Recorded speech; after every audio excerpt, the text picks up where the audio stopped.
Welcome back, gentlemen, to Emerald Pitch Talk. I'm here with my boys, my co-hosts, my family. We have Pato up top. He's You. not feeling too great because Liverpool got knocked out of the FA Cup, but we'll touch on that. We also have down at the bottom, but the fella is really a giant. We have Big H. Everybody give a round of applause to yourselves. Give a round of applause. Give a round of applause. I'm gonna say Gang, give a gang. round of applause. You're throwing gang signs. Black people don't listen. That's crazy. But before we get into this episode, guys, we have a lot to talk about. Well, not really. But please, guys, can you like, comment, subscribe, do all that great stuff that would really help us out. Um, we're gonna get into Pato at first because your team surprised me. Your team surprised me very, very much. It's something that I didn't think I was gonna see. I didn't even watch the game. I just got a notification. Do you know what I'm saying? I got a notification from the scores app, and I looked at it. I was like, Plymouth Argyle won, Liverpool nil.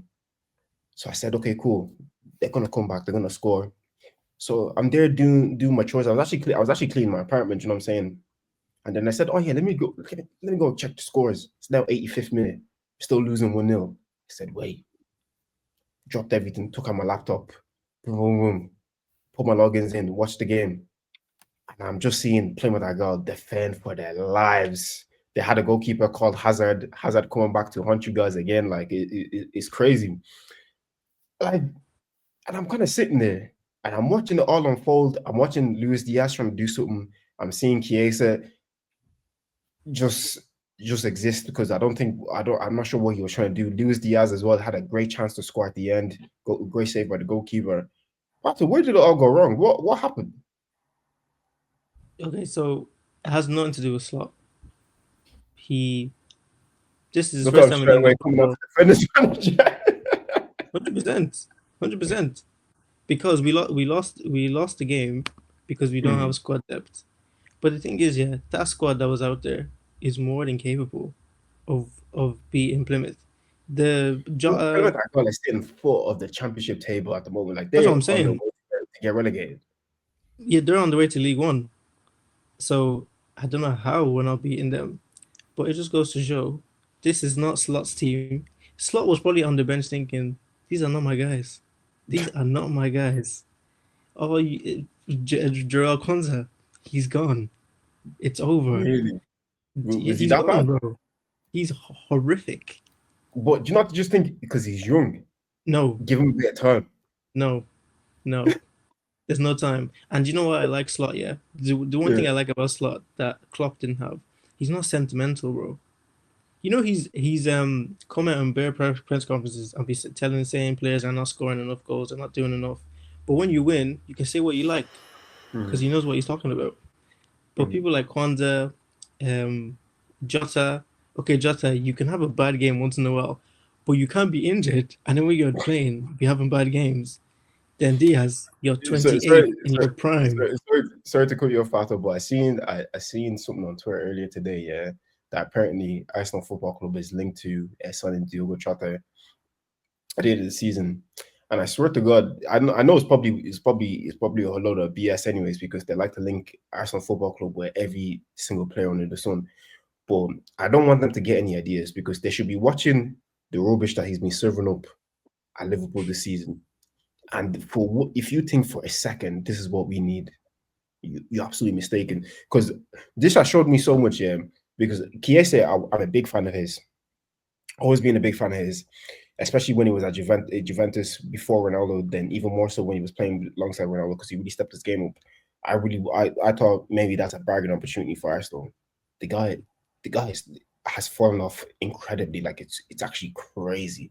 Do you know what I'm saying? And I was looking at him in that game for the last like 10, 15 minutes because it was like about 9 minutes added on. Didn't do anything. Didn't do anything. He Like was the at worst all. player. He was the worst player on the pitch. Like and I'm just looking at him just like you're just a shadow of yourself. But yeah, that's just my little anecdote. Anyways, go ahead, Paco. But with Chiesa, yeah, I will still give him the benefit of the doubt because he just came in. He's been injured for so long. I know it's Plymouth, so there should be no excuses.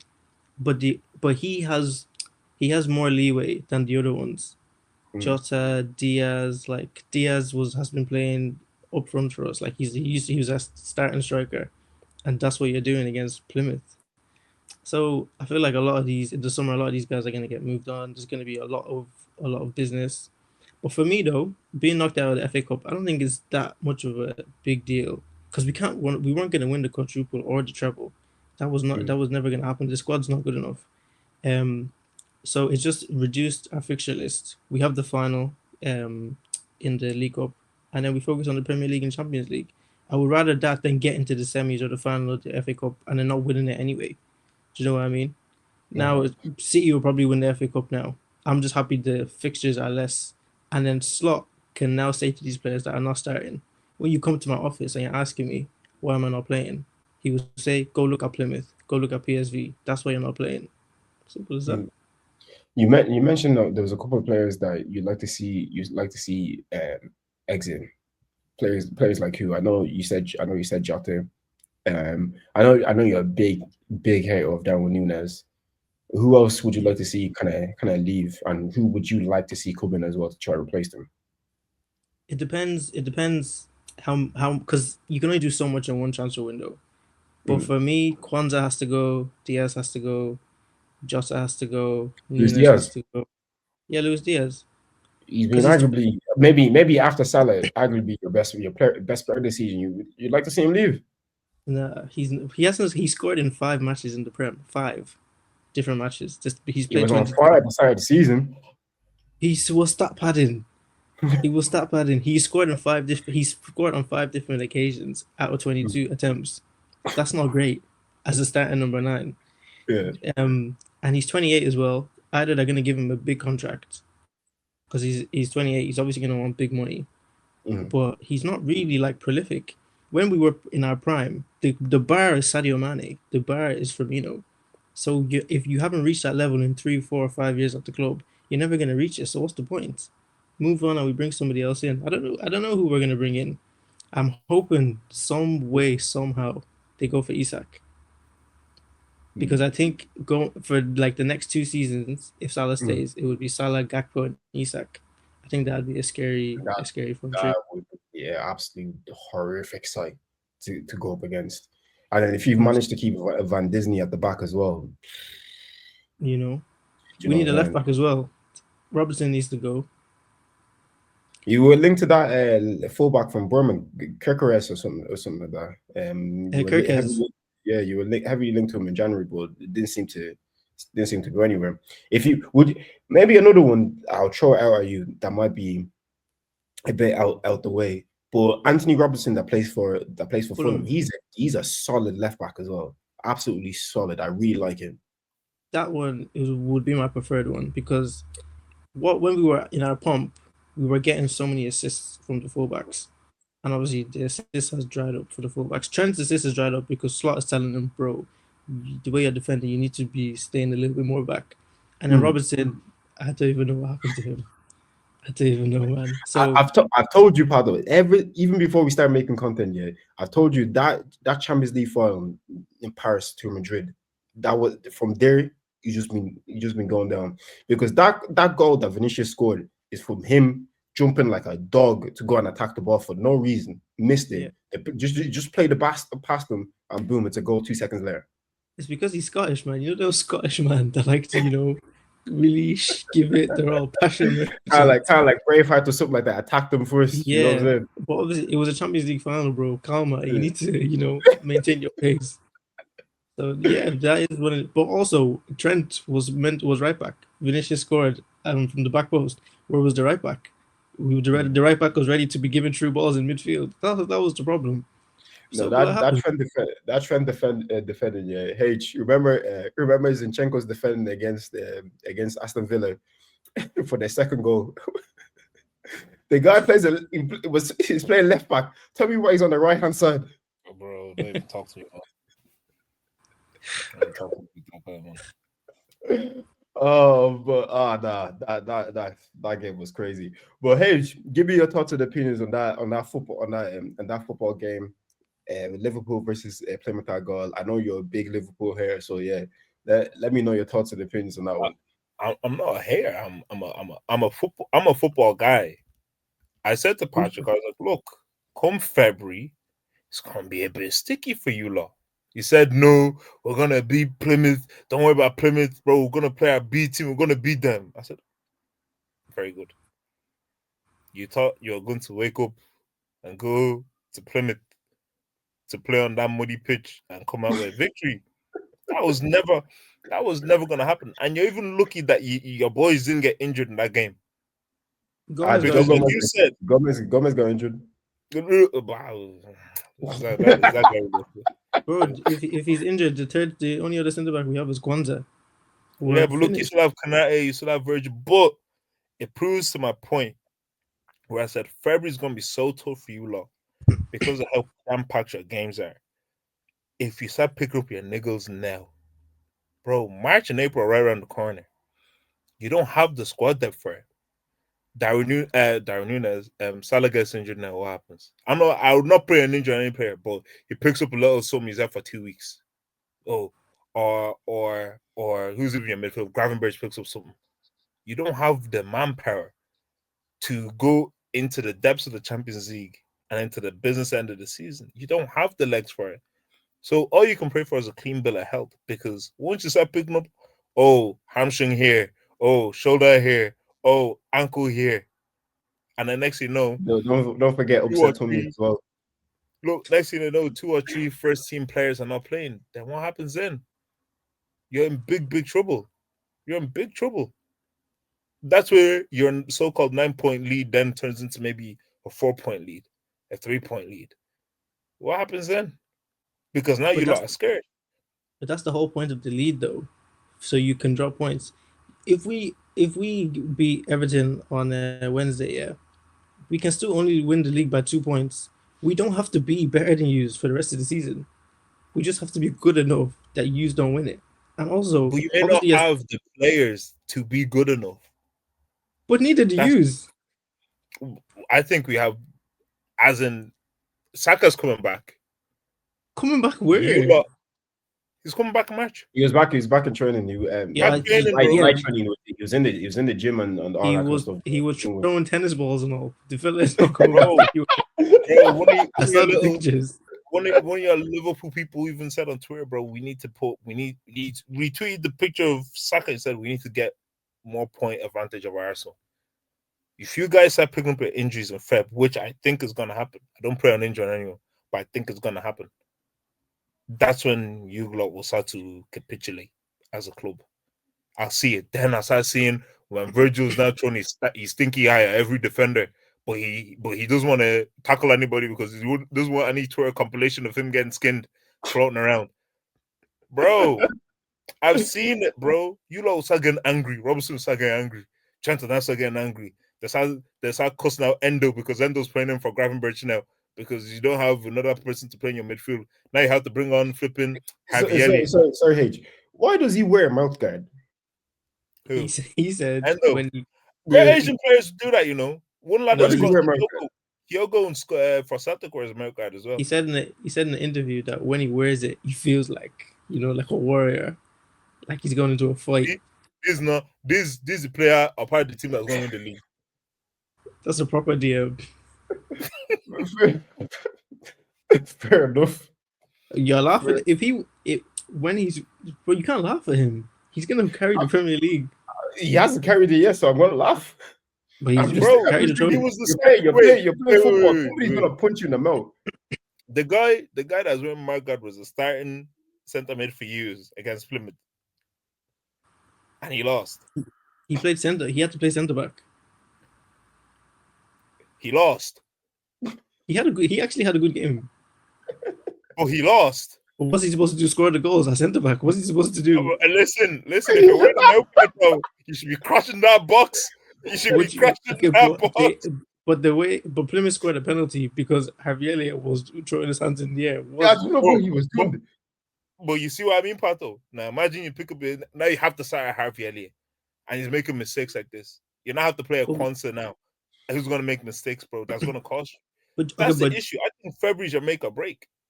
I completely agree with that, but we have a very sharp manager. This Arne Slot was like, look, all this quadruple, treble, that is not my business. My own business is to win this Premier League. He brought Curtis Jones, yeah, on the bench. He took him to Plymouth. Curtis Jones wasn't even 100% fit, and you're losing, yeah, 1-0, and there's 5-10 minutes to go. He said, Curtis, you're not playing. I would rather we die on that. Everyone dies on that pitch than put you in there and get an injury. He told the boys, yeah, obviously, like he could have brought some starters and just put them on the bench, but he said, no, you're not coming under any circumstances. You're not playing. He is not trying to get injuries. And when he was at Feyenoord, he had a 90% availability rate with his players. He knows what he's doing in that department. So don't. It's not like this is not going to be new if we don't get any injuries, and the players that would really make a big difference if they were injured is like Salah or Van Dijk, people like that. They don't get injured. That's why they're the best in their position, because your players that are the best in their position, they like to get injured, and ours don't, and that's the difference. Simple as that. Look, What I'll say to that as well is the um the Eredivisie is very very different and much more demanding than well, the Premier League is much more demanding than the Eredivisie. So I get what you're saying and what he's doing in keeping certain players on the bench and not even taking them at all, in some cases as well. But like H has said, it's coming to the business end of the season. You can't now afford to not play your best players. Do you know what I'm saying? So where he's been carefully managing them at the start of the season to prep them for the business end, it's now a case of like H said as well. What happens if somebody like Salah gets an injury for like 2 or 3 weeks or something like that? Little hamstring here, little something there. Because for us, it can't get any worse than what it already is. Look, Ben White has been injured for the past 3 months. Takayuki Tomoyasu, I don't even know where that guy is. We need to play a game of Where's Wallow, because is either that guy is not a professional footballer or they've killed him. They're doing a Tyler Malassi on Takayuki Tomoyasu at my club. I don't know where that guy is. The boys are in Dubai. Where is he? I haven't seen any pictures. I don't know where that guy is. You know what I'm saying? Bukayo has been injured for well over a month. Jesus, his ACL is gone. You know what I'm saying? Like we've been through the ringer. Odegaard was injured for about like 2 months as well. So we've been through it. So we're now slowly getting players back. So my worry for you going forward is now picking up little niggles here and there, because the games are gonna come fast and heavy. Do you know what I'm saying? Like for us, from now until the end of March, we only played like 7 games. Do you know what I'm saying? We played like about like 8-9 games in January alone. Do you know what I'm saying? We played a lot of football in January, and which is kind of shown in the amount of injuries that we've picked up as well. Like, look, Martinelli's injured again. He's going to be out for well over a month. You know what I'm saying? So like you guys, you have that League Cup final. You have the Premier League games as well. Like every game now is gonna sort of feel like a big game unless you have a big advantage in the title race. Do you know what I'm saying? So everybody's gonna have to be on it. And when it gets to the business at the end of the season, teams start playing you a little bit different. Those matches can be kind of slug matches. Do you know what I'm saying? I'm not like I don't wish injuries on any player. The only kind of player that I'm happy to kind of see injured is Lisandro Martinez, because I hate that little 5'4" where attitude guy. That guy pisses me off, man. Do you know what I'm saying? That 2 foot stump tackle that he likes to do, him and Ugarte, I wouldn't be opposed to seeing them injured. I wouldn't feel a type of way. I'd even say, well done. I'm happy for you. You know what I mean?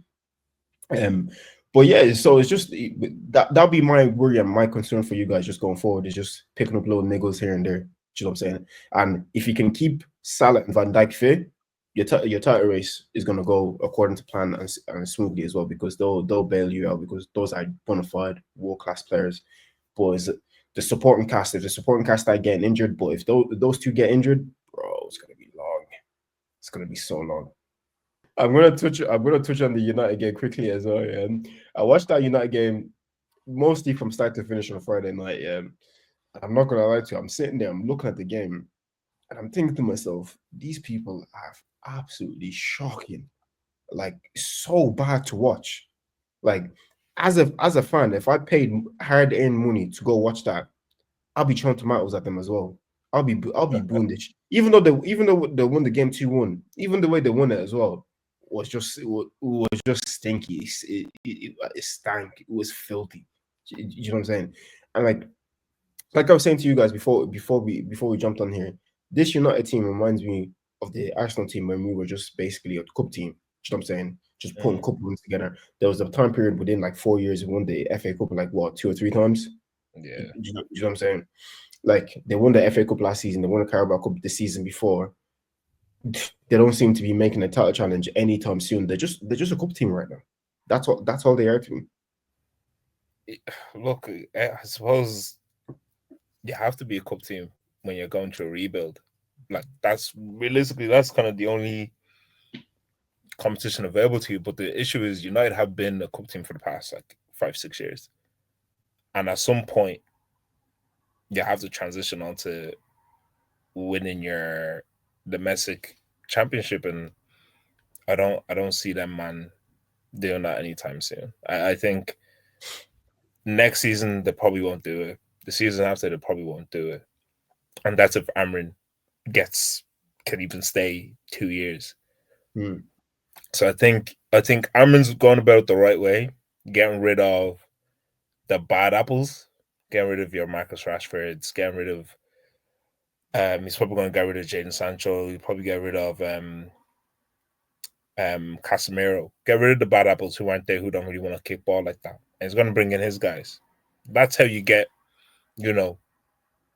past a certain level. It's the same with Arsenal, bro. Like, Sale came in and got rid of all the bad apples. And then he brought in his, the people that are going to, do what he says. Now, do you win trophies with people that do what you say? It's yet to be seen, because I know Pep was arguing with all these players back in the day. Even I see arguing with them up and down.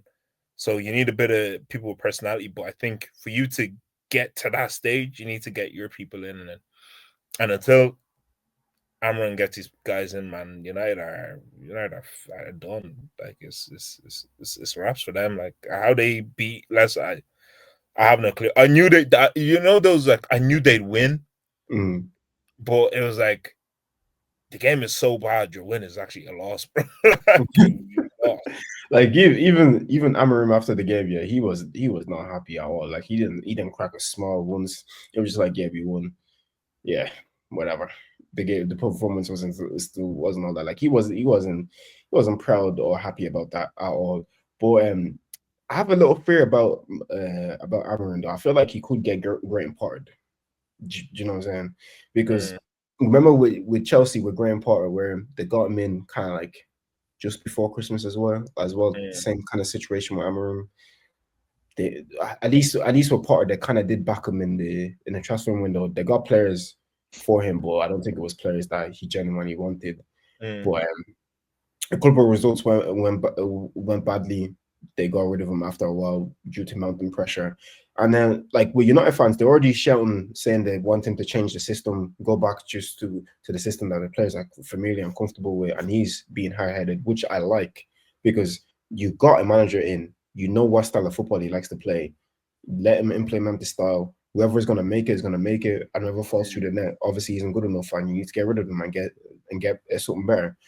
So, like, my fear for him is that United fans trying to talk football, United fans as well, sometimes it can just be a headache, because these people don't seem to be able to pull a coherent thought together within their brains to actually formulate a sentence. So like for them, it's just always about win now, get trophies on all this type of stuff. It's always just win now, try win trophies and laugh for the people. But my fear for him is that the fans are not going to be patient. Do you know what I'm saying? The fans don't have a choice, because where do you go? Is it that you're gonna bring Van Nistelrooy and then treat him the same way? Like, but you know, genuinely they do that. But there's nowhere for United. You guys have a genuinely good manager, yeah, who has a style of play. Be patient. Okay, if it goes back to the way you guys are used to, and you're still losing games, do you know that one's like, whose fault is it if you're still losing games? You're playing your 4-2-3-1 and you're still losing games. It doesn't change anything. Why not use the new system? Because the new system is actually implemented. It's not a bad system. It just doesn't have the right players to do it. Like anything will look bad, regardless of how good that thing actually is, if the right components aren't in that thing. Like that's just how it is. Once he gets these guys in, the people that understand, it's like having a Bugatti, but there's no engine inside it. Well, people, Yeah, it's just there. Like it just looks good from the outside. exactly. Like there's no like you want those guys to be beating teams with a squad that he came into that was assembled by the previous manager, and the previous manager was still assembling the squad. So how do you then want the guy to with a makeshift team that would be winning 10 games on the bounce? Bro, it doesn't work like that. Like even for Arteta, like he didn't just come in and start winning. Bro, you have to weed people out. You have to then bring your people in, and then you have to coach your people, which can take a season and a half before the shit clicks. And then you get to the next season where everything's in full flow. You have now, okay, these guys know how I want to play. They know how to do it. I've now had a full preseason with them, knowing what it is I want them to do. Now we're going into the Prem, and now we're going to try and challenge for the title. That's how football works. But United fans, like, well, they need to ban Fergie. That's what they need to do. They need to ban Alex Ferguson from that stadium because, bro, it's almost like every time he's there, they lose, and they always put the camera on. I'm like, you guys need to let go of the past. Like, yeah, No, when they lost six, was it like 6-3 or something like that? No, that was at the Etihad, so he wouldn't have been there. But there was a time that the City came to Old Trafford. I'm pretty sure it was last season when Rodri got that dodgy penalty decision, and they end up losing the game. But anytime they lose, anytime United is losing and he's in tennis in that game, they just punch his face. Part of me feels bad, but at the same time, I'm saying you fucking deserve it as well, you fucking old cunt. Because this guy ruined my childhood. This guy ruined my. How many Premier Leagues do you want? Is it not enough? So he's the I'm GOAT. telling you, just wait till the corruption comes out in a couple of years, boys. I'm telling you, the big expose will come out. Man United had the referees and that thing. There's all the. They definitely have to because I I'm won't. telling you, it's coming out. When they beat us to end our undefeated streak, yeah, the way Pato, if you watch that game is criminal. Absolutely I've seen it. criminal. Absolutely criminal. But United need to let they need to let the old way go. Like you're not going to be like the United of you're not gonna be that. It's gone. Build your new system. You don't have to play the Fergie way. You don't have to keep everything. Oh, Alex Ferguson did it, bro. Every single interview, Alex Ferguson, bro, let it go. But hey, you're forgetting that's all they know. It's just Alex Ferguson. Most of these fans, they grown up as a kid, all they knew was Alex Ferguson. So all they know is Fergie time, the Fergie way of playing. Fergie was the man. That's all they know. Like the man has built United weirdly in his own image as well. Because when you think of Manchester United, you think Sir Alex Ferguson. You know what I'm saying? Both those things go hand in hand. So for any manager that's trying to come in, it's not going to be easy because you're trying to overthrow a shadowy figure that's kind of like larger than life. You know what I'm saying? Because any little thing that you do, you win one Premier League title, they say, Alex Ferguson has 13. You do a 3P of Premier League titles, they say, Alex Ferguson has done it twice. You know what I'm saying? You win a treble, they say, Alex Ferguson's already done it. So there's nothing you can really do. Like at all, you're not going to be able to. You're not going to be able to be better than this man because all they're still going to refer to Sir Alex Ferguson, Sir Alex Ferguson, Sir Alex Ferguson. That's it. You know what I'm saying? But I feel like their fans right now, they'll take anything, man. They'll take a consistent top four manager. They'll take a manager that has a good style of play. They are in the mud. Like it's actually crazy to be a Man United fan. And even like the money like these players are getting that are on. I was watching something today. It was like they're getting paid because they play for Man United, which is based on what the previous players did. The players that are there now, how are they like the money they're on? What's the reason? Bro, Casemiro's on 200 bags. His one, yeah, I get it because that one is justified in my opinion. Yeah, that one's justified because of who he is. Never be justified. That can never be justified. I don't care if you're off the back of winning. You are 30 years old. I know at the Premier League, I'm getting a good 2-3 seasons out of you, bro. Not 200k a week. Not 200k. But because of who he is, he could command that salary. And the club he was coming from as well. Exactly. But this issue, you don't sign him.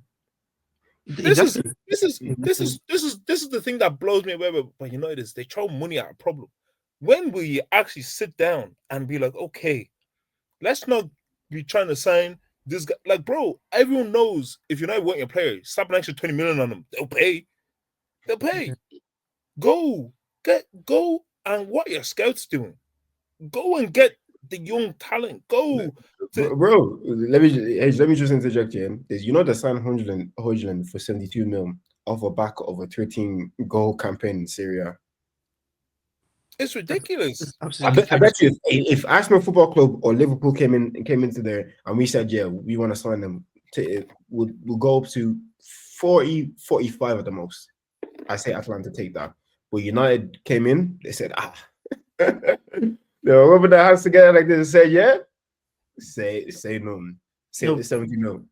But generally, I feel like United, yeah, whoever does the negotiations, you know the way when you're negotiating, yeah, you go in low, then they say a number, then you meet in the middle. I feel like United's negotiator who just say, yeah, 80 million, just like he just says the biggest number. Like, everybody said, You know when I think was in that negotiation thinking that United were gonna say maybe like 45, 50 mil. And then somebody said, oh yeah, we'll offer you 65 and 7 mil in bonuses or something. I thought they would say, say swear. He said, yeah, go on, have them. Like it does. Like, how did they get that price? It's like when you're speaking to a recruiter and ask you what's your salary expectation. You need to have some strategy, man. They ask you what's your salary expectation. You ask them, do you have a budget in mind? Blah blah blah. You don't just say the first number, and then now you're screwed. Now you're paying 70 million for people like Højlund and them. Even how much does Xerxes come for? 60? Was it? No, I don't think it was a lot. Generally, I don't think it was a lot. Whatever it was too much. Seriously. No, that club honestly makes me laugh because even with the old Anthony deal, yeah, apparently they could have got him early in the window. So the scouts and the scout network told him this player is worth between 25 to 30 million, 35 at the most. They were trying to sign other players throughout the whole window. They couldn't get anybody, so they came back to Ajax saying they want to sign him. Ajax said, yeah, 80 mil. What did Man United do? That's Ten Hag. Ten Hag has friends at Ajax. They get some percentage of the fee, blah, blah, blah. Don't worry. Don't worry. I'll tell my board we're looking for other players. When we can't find them, I will now bring 80 million. No, but boys, like generally, yeah, the United's best signing in the last 10 years has probably been Christian Eriksen, and they got him on a free. Nah, it's Bruno. Come on. It's Christian Eriksen. I'll even go as far as saying Zlatan Ibrahimovic, and that wasn't a free as well. That was a good signing. Like, United don't do well in terms of money signings. They don't. I don't know when was the last player they paid money, cash, dollar for, and he said, that was a good signing. Yeah, probably Bruno, really, to be honest. Yeah, and when did they sign Bruno? Oh, that was nearly 7 years ago. 7 years ago, yeah. And even in a good United team, Bruno doesn't start. Like, they're good teams they've had in the past. No, he's not. He's not even. There's nowhere near it. So United need to stop looking overseas. Go buy the English talent. Go buy the Prem-proven talent. That's the only way they get back to where it is that they want to be, or even contend top 4. But I don't even think so. I think their whole thing is just toxic, man. No matter who goes there, you will fail. No, but that's what I was saying to Toyib earlier when your internet was doing Higiaga. Was that Amorim, he's gone and he's starting to weed out the bad apples. And I think everyone's been saying it for years. It's like every manager's come in, we'll always have a press conference afterwards. It's like, this is what United was really like. There's players in there that are ruining the vibe. They're actually just playing shit. And Michael Rashford was one of them. And I've been saying it, that Michael Rashford is the reason why United is shit. Because I know he's getting the little young bucks under his wing. Yeah, boys, you go to China White. Yeah, rah.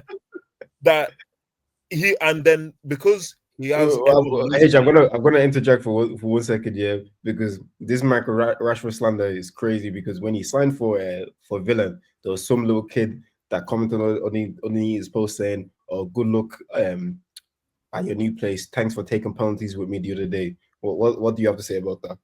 Listen, you can be a good person, but if you're not kicking the football, get out. As Did a you not- manager, that's the thing. It's just like people love Michael Rashford because he came through the academy and he's been almost the best player at United for a number of seasons. And then because he's not the big man, because it's hard to not feel like you're the big man, bro. I came to the academy and I've been here since my debut. I've been the guy. It's hard not to get big head, but then when people start loving you in the club, and you can now sway the players' mindsets in terms of like, oh, the manager's a bit of a prick in you, like he's a bit of a dickhead. Like, bro, don't be. I wouldn't take that if he would say he never said that shit to me, bro. Amorim did the good thing, weed out the bad players, all the Marcus Rashfords, weed out the guys that don't really want to play football for you. Get in your guys, get in your prem-proven players. You will begin to start challenging for the league. But Like that's what it is. Simply, you don't but need to look at Italy. Who's signing players from Italy and be like, oh yeah, what a great flipping signing. Nobody signs from Italy and is like, that's a fantastic signing. Chelsea back in the day when they signed Shevchenko and Crespo, they thought You're naming a Ballon d'Or winner. Shevchenko didn't do that good at Chelsea though. But that's what it's saying. But that's the thing. Is like, at least let the players just, bro. They signed Zirkzee because he made Italian team of the season 1 year. So now you're not going to sign the guy. Nah, bro. Take a touch. Act like you've bought players before.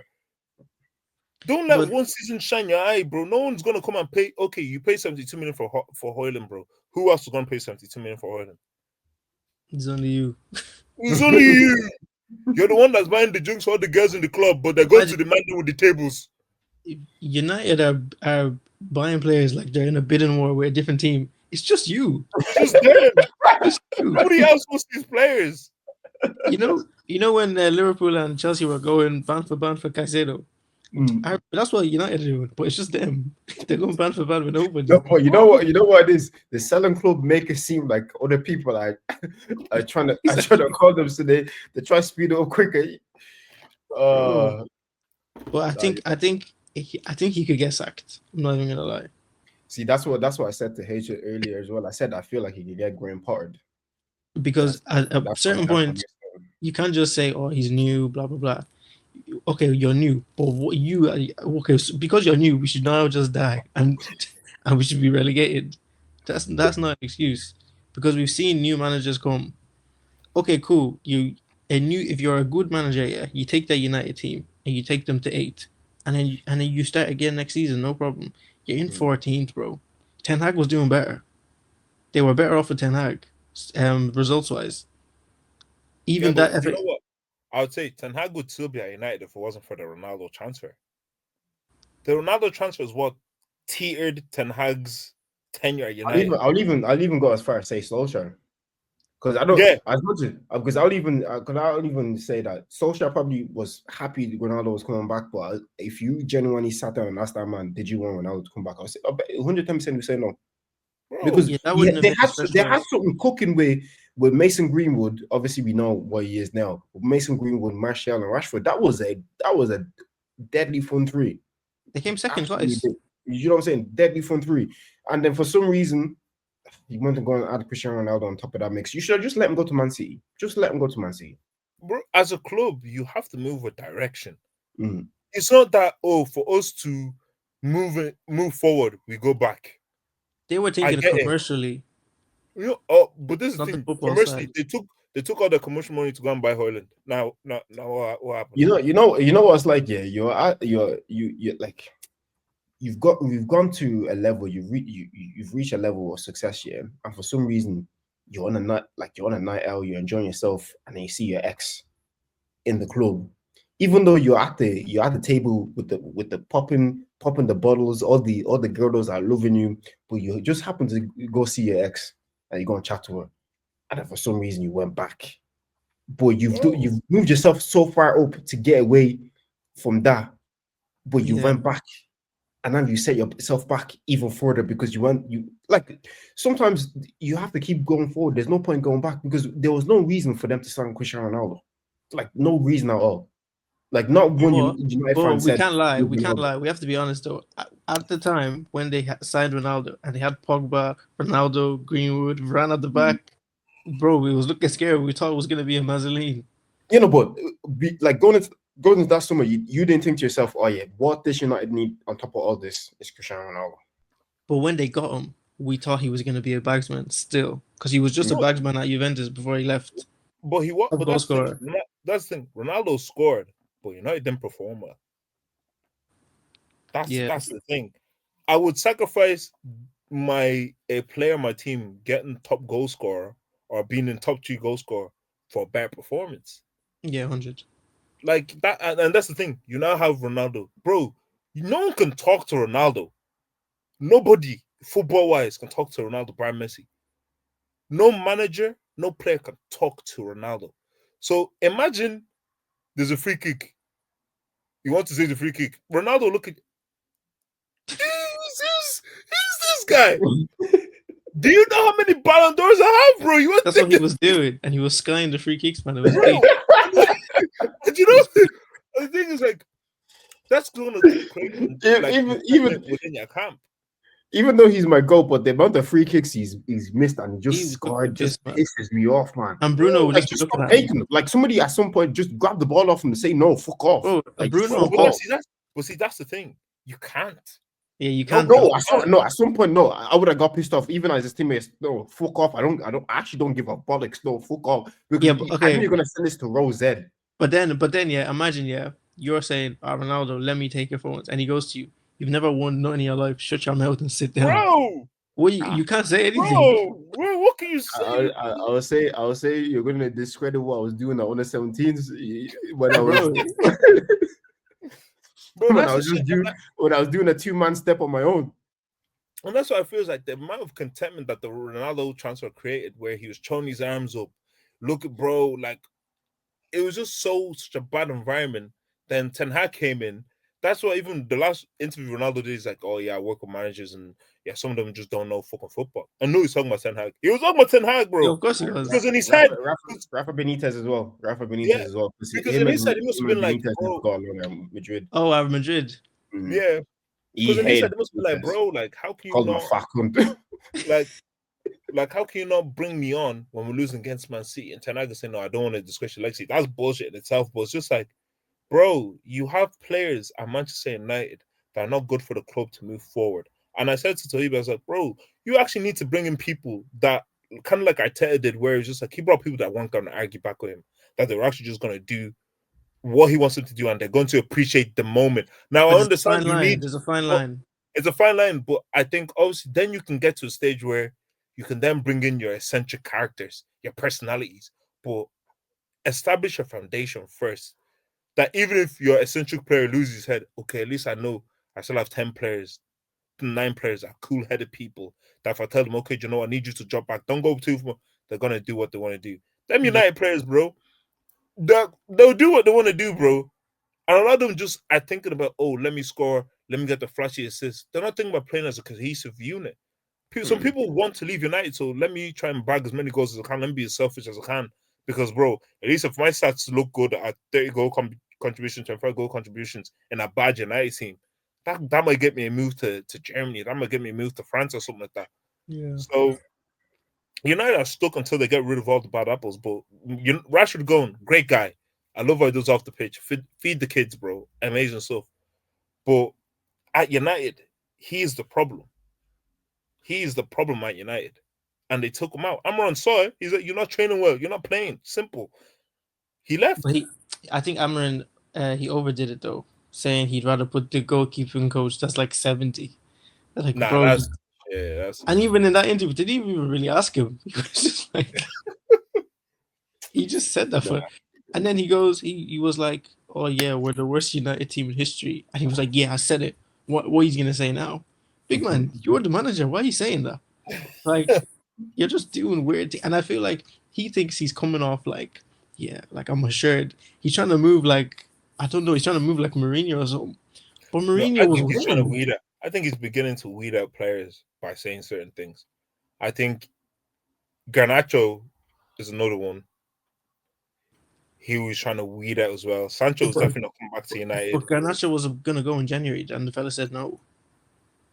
So he's not. That's what I'm saying. Maybe you can get my money from in the summertime, bro. I wouldn't let, bro. The current state that we're in, I wouldn't let Garnacho go. But I will begin to start weeding you out. I won't lie. Bro, he's doing mad stuff. He's playing Kobe Manu up front and all. Like, he's doing mad stuff. Look. Doing absolutely mad stuff. If when Jose was playing Fellaini up top and he was scoring them goals, he said he was a genius. But that's Mourinho. That's Mourinho. That's how. I feel like that's how you know if a manager is quality. If they could do well with a bad squad. Mourinho was winning European trophies at United with Smalling and Phil Jones and all them. Nah, they had no. They had a good squad though. Oh, Eric Bailly and all. Bro, Zlatan was on that team. Bro, when they won the Europa League, all the good players were on crutches.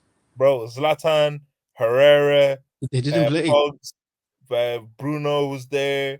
Bruno wasn't there. Bruno was there when they won the. Bruno wasn't there. Europa. Bruno Fernandes. No, he wasn't. Oh, he's not there. Oh, Juan. Sorry, Juan Mata was there. Yeah. Matic was there. Alexis Sanchez. Even he put in a shift in that phone. Bro, they had good players. Better players than what they have now. But the back line. Tell me about the back line that they had. What was this? Smalling. Bailly. Smalling and Bailly. They don't have Telles. Was Alexis Telles on there as well? Was he there? Telles. And who was the right back? There. They don't have Fred. Fred was good. Bro, they had better players. They had Fred. But Fred is good, bro. I won't lie to you, man. United fans just over exaggerated, bro. Don't mind them, man, bro. Fred is actually guys, we're gonna leave it there. We're gonna cut it short. But it's good round of fixtures coming up though. It's gonna be obviously Merseyside derby on Wednesday. Come on, Everton. I was about to say Chelsea, but City versus Real Madrid in Champions League. I'm going to be doing a diabolical hate watch for that one. I'm going to put on my Real Madrid jersey. I'm going to say hello Madrid, and I'm going to watch the boys come through. And then we're going to push to the weekend. The boys are back. What is it called? Flipping Arsenal versus Leicester. 12:30 kickoff. Away. Early. I know, away. We're not like you lot. But yeah, so you're not like us. You're not at the top of the league. I know you're not like us. So by the weekend, the gap could possibly be 3 points if Liverpool lose, or it could be 9 points if they win. It all depends. It could be yeah, exactly. It could be 9 with a game in hand if you lose. Who knows? Let's see. We'll see what the week unfolds. But yeah, guys, if you've made it this far, we really do appreciate you. For you listening to 49 minutes of us waffling about football, we always appreciate that. But yeah, once again, comment, like, subscribe, do all that great stuff, and yeah, we'll catch you on the next one.